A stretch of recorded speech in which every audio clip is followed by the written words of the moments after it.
Welcome to Behind the Line, where we pull back the curtain on the challenges facing first responders and frontline workers. The work you do is unique, and so are the stresses that go with it. Join me as we tackle key issues to reduce risks for burnout, and as we work to support you in doing the job you love without sacrificing being the kind of person you want to be. Hey there, and welcome back to Behind the Line.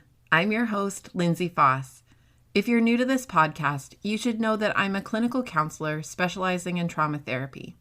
I've worked with first responders and frontline workers for over a decade, treating everything from anxiety, depression, and burnout to PTSD and dissociative disorders. I've been inspired by my work with those on the front lines, as well as continually disappointed by the systems meant to support you. So as a result, I've become a passionate wellness advocate and educator for first responders and frontline workers, striving to help you create something more sustainable with what little you've been given. Behind the Line is a place for us to talk about the real life, behind the scenes challenges facing some of you on the front lines. I created this podcast with the hope of bringing easy access to skills for wellness, allowing you to find greater sustainability both on the job and off. If you've been with us these last several weeks, you'll know that we're in the final week of a 5-week series on self-care. If you haven't been listening in and this is your first time jumping in with us, you may want to jump back to episode 10, which starts this series. As we wrap up this series on self-care, I want to celebrate what we've done together because it's significant. We've debunked the myths, we've worked to overcome the many barriers, we've identified how to personalize a plan that fits for you, and we've worked out how to make it perfectly practical so you can actually make it happen. The big question that's left is, how do you keep it up and not go back to old patterns? This is an age-old question, really, and at its core the question is, can people really change? It's a question I face a lot in my work as a therapist. It's often what keeps people from coming for therapy, the disbelief that anything can ever really change, and the belief that even if it's possible for some, it's not for them. Here's the thing. The answer to the question, can people really change, is both a resounding yes and an unfortunate no, all at the same time. Let me tell you why and what this means for us as we try to make some changes and make them last. Way back when, back in the late 1970s, researchers James Prochaska and Carlos DiClemente developed the Stages of Change model. This model attempts to describe and summarize the process that people generally follow in identifying and taking action around a problem in their lives, how they go about making change. And I think it's important for us to understand. I've included a PDF summary that I'll link to in the show notes if you want to take a closer look at this. If you're listening from a platform that doesn't include our show notes, you can find this information by going to our website. It's www.my.thrive.ca/behind-the-line. I know it's complicated. The model looks like this. First, we start out in a stage called pre-contemplative. What this means is that we don't yet know that there's a problem. Or if we know about it, we don't really identify it as problematic, and we're not yet considering that anything needs to be done about it. At this stage, we're in the dark about the problem, perhaps blissfully unaware that we're being impacted by something, or perhaps avoidant of wanting to touch whatever it is with a 10-foot pole. At this stage in the game, we may not see that there's a problem or have interest in doing anything about it. But often, those around us will. And it can often be the comments of others that move us on towards stage 2. Stage 2 is called contemplative, which means I'm now thinking about it. I'm at this point not yet moved to action, but I'm mulling whether or not this problem is really that big of a deal. If it is, do I have the emotional or mental bandwidth to take on whatever I need to do to shift it, and so on. Now, at this point, we're at a choice point where we can either sit idly in the mulling and perhaps balance this with some avoidance, which means essentially pretending that there is no problem or ignoring it. Or we can move into action. Stage 3 is called preparation. In this stage, we're now aware that there's something we need to work at changing, and we've prepared to start considering how we might go about tackling it. This is an information gathering stage, like listening to this podcast to get information about what it looks like to make a change. This may also be where we start considering our goals, how we would like things to look different, and maybe even start experimenting with some small changes that would allow us to set things up to make bigger ones. Stage 4 is all about action.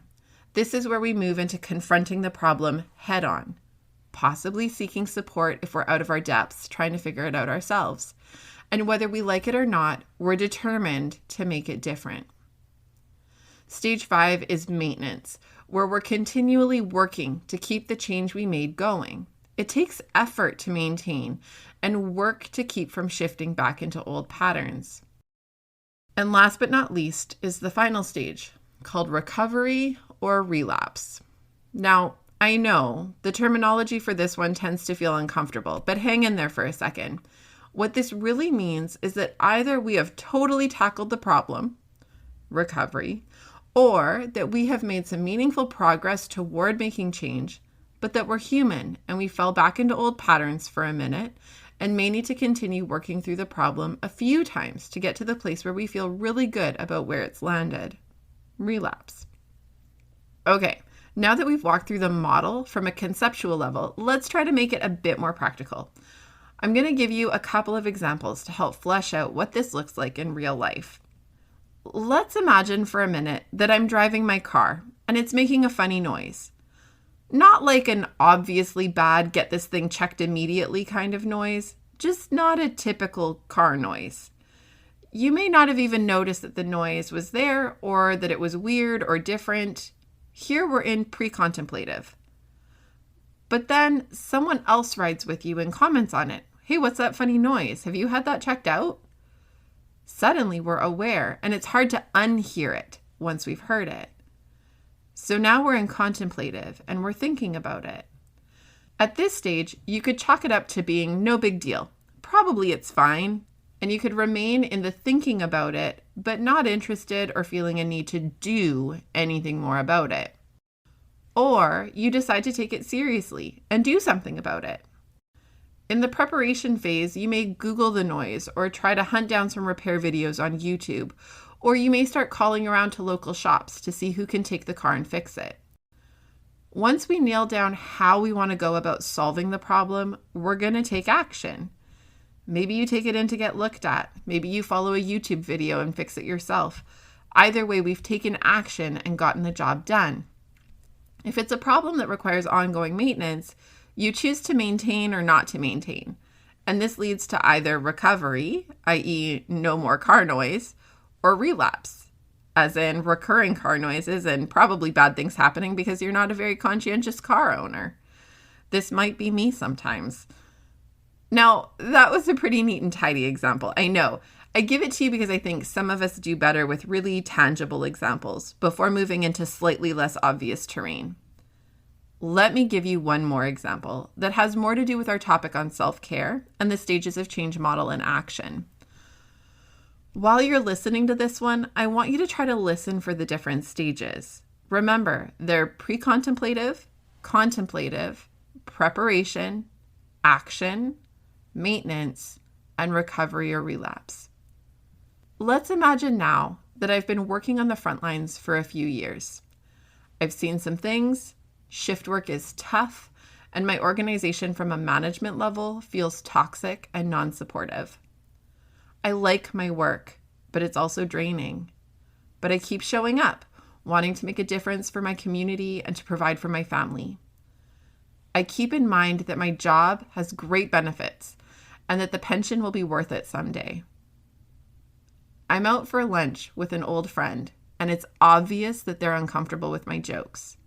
My friend even mentions that I seem a lot darker than they remember me and indicates some worry that maybe the job is taking a toll. This is the first time someone has told me I'm different.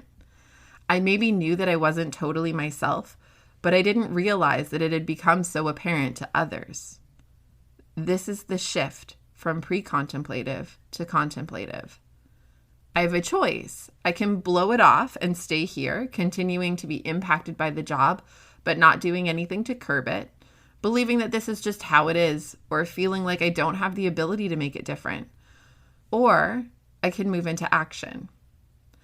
If I choose to do something about it, I might start by researching options for support, talking with some of my coworkers about what they do to support wellness, maybe ordering a book on the topic or listening to a podcast like this one. From there, I choose to take action. I work at implementing a wellness plan for myself. I connect with others in the job who want to work together to support one another around burnout and wellness. I invest in resources that offer tools around burnout and wellness. And maybe I seek professional support to deal with the things I've seen and the impacts of a toxic work environment. I've made some changes and it feels good, but it's also a work in progress. It takes ongoing maintenance to keep it up and some adjustments here and there to keep it working in my favor. I slip into times where I forget or fail to use the new skills and supports I've been working to use. And I notice that I can fall back into dark humor or intense irritability or a host of other not so desirable coping fairly quickly. I can get discouraged by this and quit. Or I can recognize that it's okay, I'm human, and I need to keep working at this, and I will. Okay, does that example hit maybe a bit closer to home? The reason I think it's important to talk about the stages of change model as we finish up this series on self-care is that we need to understand the inherent difficulty we face in making enduring change, which is that we're human. At the start of the episode, I asked the question, can people really change? And I said that the answer is both yes and no. The reality is that people change all the time, but we're also always fighting against our long-standing patterns that tend to call us back into an old way of being, even when we know it's not great for us. Human nature is such that we will struggle to implement long-standing change without any difficulty at all, but that is not the same as change not being possible. We just have to set our expectations to keep us from getting too discouraged by the setbacks when they happen. And they will happen. I know that you want to build something for yourself, in part in an effort to offer something better of yourself to those in your life. It's a noble calling, but one that's also riddled with tripwires along the way.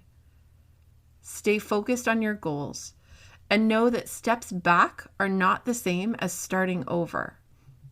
There are going to be days, weeks, maybe even longer, where your greatest self-care plans and intentions get hijacked despite your best efforts. We work to plan for scenarios to prevent this to the best of our abilities, but life happens and we can fall into the trap of going back to what feels comfortable and familiar, even if it's not helpful or healthful for us. When it happens, try not to judge yourself too harshly. It just means that you're one of us. You're human and you're in it with the rest of us. I mean, truly, in spite of all my time and intention working at my own self-care plan, there are days where it gets compromised to the point that it's non-existent.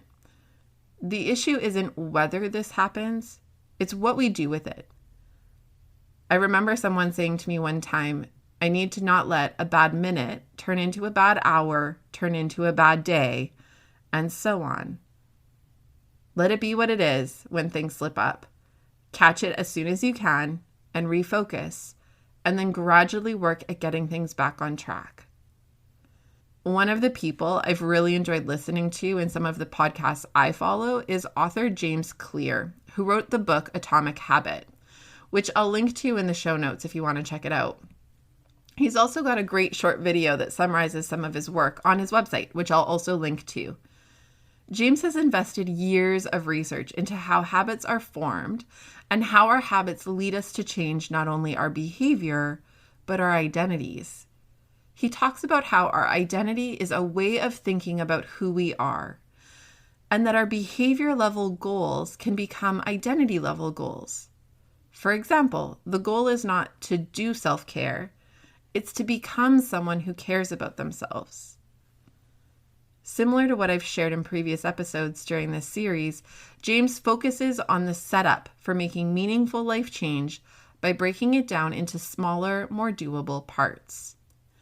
In the video I'll link to, which I highly encourage you to check out, it's only 8 minutes long, he talks about how everybody wants rapid and transformative change, the big stuff in a short time, but that we fail to realize that we're making small choices every single day that are already transforming us. His point is that we get to choose whether we're going to engage in small daily actions that transform us toward our long-term goals or move us further away from them. And that we have to be intentional in choosing the direction we want to head. Sound familiar? He also talks about this really important concept that tends to be misunderstood or misused a lot in our culture, and it's the concept of motivation. He talks about how many people wait to be motivated before taking an action, needing a sense of passionate pull before being able to do the shit and get it done. This is a mistake. Motivation does not show up in a vacuum. Motivation is cultivated and actually can be enhanced by this identity piece we just talked about. When I do the daily habits of self-care, motivated or not, I start to think about myself as someone who has become caring of themselves. It becomes part of who I am. I've proven this to myself with repeatable and observable evidence, which helps make it real and convince my brain that this is a part of who I am now. When that happens, I'm motivated to continue thinking of myself in this light, and I maintain these behaviors because they help me maintain this positive sense about me. In his presentations and his book, James clarifies 4 stages of habit formation, which include noticing, wanting, doing, and liking. Noticing is pretty clear. We start habit formation by noticing a problem or a habit we wish to start, change, or remove. It's kind of like that contemplative point in time in the stages of change model. We now see that there's something we want to do, and we're trying to work out how we're going to do it. But it's not just enough to notice it like, turns out I have a pretty crummy capacity to take care of myself. No, we have to get clear about what we want instead and what we're willing to do to get there. When it comes to the next step, wanting, it's all about setting things up to help you be successful in moving forward toward your new habit. James shares that one of the factors that weighs heavily in for people in shaping their daily lives is their physical environment. And he says this really great thing. He says, you don't have to be the victim of your environment. You can also be the architect of it. I love that word, architect. What he means is that you can intentionally set up your physical spaces to help prompt and move you towards success with your habit formation. Needing to reduce screen time as part of your self-care? Put your phone in an area that's out of reach and annoying to get to, so you're less likely to interact with it. Use your environment as a tool, rather than allowing it to entice you back into old patterns. Interact with it with the intention of enhancing your good habits and reducing your not so good ones. Now, for doing, I love this thing that James says, and I've heard him say it in a few different places where I've heard him speak. When it comes to the doing part of habit formation, he often says, just shut up and put your reps in. What he's saying is that repetition begets outcomes. The more we do something, the more we associate ourselves with that thing. And this creates motivation to keep doing it. This is also what provides that evidence that I'm becoming someone who can be identified in a given way, making it less about the behavior and more about my own identity, who I am. And when it becomes about who I am, I tend to have more internal motivation to sustain it. Last but not least is the liking stage of habit formation. Humans do when there's a reward. And one of the challenges of many of the positive changes we want to make for ourselves is that there isn't an immediate reward. And there is usually an immediate cost, like our energy. The reward is so far out in the future and disconnected from my daily actions that we can struggle to use it as motivation. James suggests that to help make this habit stick, we need to bring in a more immediate positive feedback or reward to help keep us engaged. The thing is that the reward doesn't have to be anything big. In fact, one of his suggestions is to hang a calendar and make an X on each day that you do the habit you're trying to create. There may be some days that you don't, but once you get going, you start getting a series of X's back to back to back. And this starts to give us a bit of a hit and a desire to not break the chain. It's silly to some extent that something as simple as marking X's can do this for us, but truly we as humans can be that easy. I'm going to encourage you to give it a try. And if you find it helpful, check out James's book, which is also available as an audiobook for those of you commuting. There's one more thing I want to say as we wrap up this series, and I think it will likely draw into our new series that starts next week in some pretty big ways too. While there is so much you can do for yourself, you aren't just you. You're part of a system. Now, this is true in a lot of senses. You're part of a family system, of a community system, of a political system, and so on. But for our purposes, I want to focus on the fact that you're part of a workplace system, whether that's law enforcement, public safety, healthcare, or something else. And that system will tend to offer some really mixed messages about self-care. What I've found in my work with clients who work on the front lines is that they are given the line that they need to do self-care. They need to prioritize themselves. They need to ensure their own wellness, blah, blah, blah. But when it comes to actually doing it, actually enacting what they're being told, it comes back to bite them. Whether it's trying to take a mental health day and getting in trouble with your coworkers for leaving them understaffed, or getting negative performance reviews for being someone who takes a step back to calm your body and brain down after an intense situation rather than just jumping right into the next one, or a million other things. The systems that tend to support helpers often seem to set you up to fail. And trust me, I know that that can be disheartening and that it's a huge part of what leads to burnout as well as other concerns. I wish I could promise you that your workplace will change, that it will get better, but I honestly can't. The reality is that we're working in broken systems, and to make real change, I believe we need to raise up a generation of leaders who are grounded in understanding these principles around employee mental health and wellness, and who are willing to restructure the system to work in our favor, and in the favor of those who sacrifice so much of themselves to show up day after day to serve our communities. It's part of why this podcast matters to me, because I believe that equipping you with these tools will contribute to that level of change someday. But it's not going to be quick. So in the meantime, I want to encourage you to focus on what you can control. One of the mistakes I see people make when it comes to habits and personal goals for wellness is to structure the goal or habit around outcomes they don't control. An example I can come up with off the top of my head might be something like, I want to lose weight so that so-and-so will like me. The goal to lose weight might be in my control, but the goal to make someone else like me isn't. That's up to them, and losing weight may or may not be a factor in that for them. When it comes to our work, there's a lot we don't control within the system, but there are also things we do control. I can control my mindset as I navigate challenges. I can control taking a minute to remind myself of the context surrounding other people's decisions to help me not take things as personally or feel as wrapped up in them. I can control my own breathing. I can control releasing my shoulders down and away from my ears. I can control finding a visual focal point that brings me a sense of calm or reassurance, and so on. When all else fails, focus on what you can control, not all the stuff that you can't.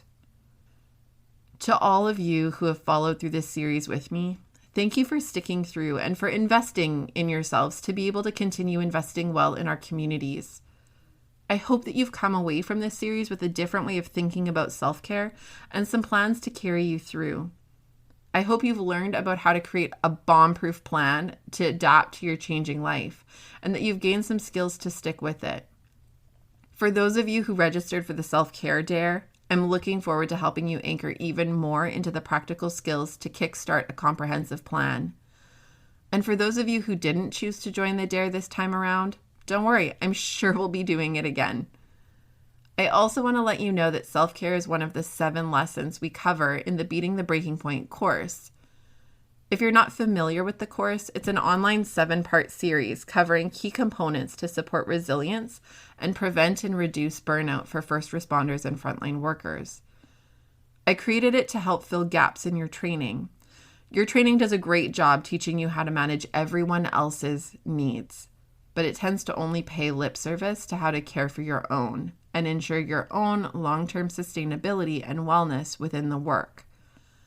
I created the course after listening for years to my clients on the front lines who would tell me about the training they did get and the ways this seemed like a joke compared to what they had learned in our sessions together.